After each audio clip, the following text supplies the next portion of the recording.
In today's video, I'm going to teach you how to add a subdomain in Hostinger. By the end, you'll know exactly where to click and what to fill in so you can create a clean, separate address like tools, yourdomain.com for a blog, a landing page, or a testing area.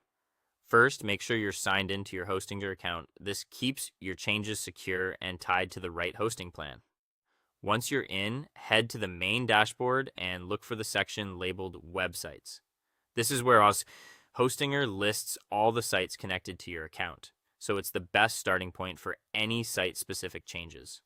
Find the website you want to add a subdomain to and click Manage next to it. This opens that website's control panel where you can adjust domains, files, databases, and more. We're focusing on domain-related settings today, so in the panel menu, locate the Domains section. It may appear in the left sidebar or top navigation, depending on your view, but it's always clearly labeled. Inside the Domains area, click Subdomains. This page is dedicated to creating and managing subdomains that live under your primary domain. You'll see a simple form that asks for the subdomain name. Type the word or short phrase you want to use, something like tools, blog, or staging. Keep it simple, lowercase, and without spaces. Hyphens are okay if you need them, and shorter names are usually easier to share and remember. You'll also see an option to choose or create a custom folder for the subdomain. This is where the subdomain's website files will live. Selecting or creating a specific folder helps you keep things organized and prevents your subdomain content from mixing with your main site. If you're planning a separate project or app, using a dedicated folder is a smart move.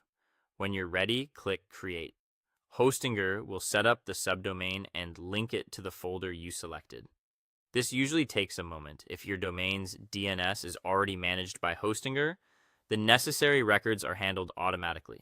In many cases, the new subdomain becomes available shortly after creation, though DNS updates can sometimes take a bit longer to show everywhere. That's it. You've added a subdomain in Hostinger. From here, you can upload site files to the assigned folder or install a content management system to build out the new section. Using subdomains is a clean way to separate content, organize projects, and test ideas without affecting your main site. If you ever need to adjust the name or folder later, you can return to the subdomains page and manage it from the same place.